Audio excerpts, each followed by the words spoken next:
Okay, so we've got Ironfesterberg. It's the key to the castle. Ironfesterberg means a mighty fortress, but in fact Ironfesterberg is just a great big key with a "I belong to a castle" written on the side. I'm showing you the castle.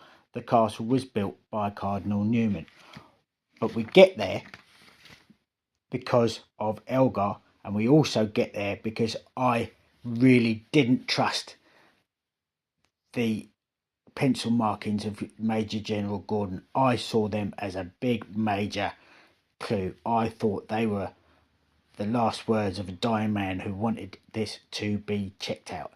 I don't think Elgar would have got a copy of the poem, the rather dull Dante-esque Miltonian poem, if it wasn't for General Gordon's markings. The poem wasn't terribly bad.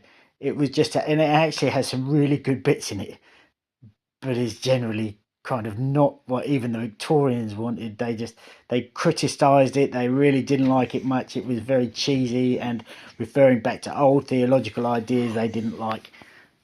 But there was the best bit of it was the spitting spite of the demons, and that's where we're going to take you. Okay, so these iterations, they are what these anagrams are. Every anagram is an iteration of the initial theme, which is the title that Newman gave us. Hello, dog.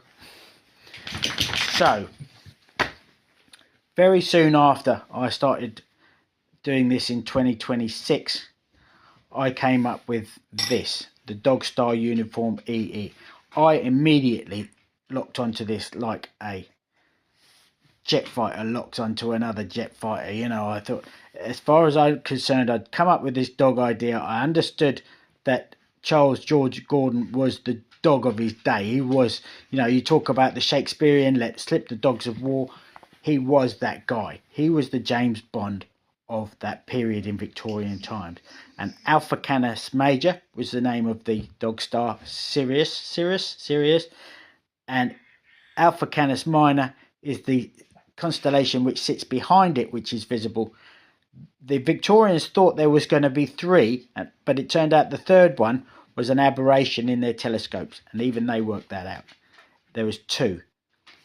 But in terms of the mindset of the Victorians, Charles George Gordon was the personification of the dog. Alpha Canis Major was him with his head on, and Alpha Canis Minor was something which would have appealed to Edward Elgar, not only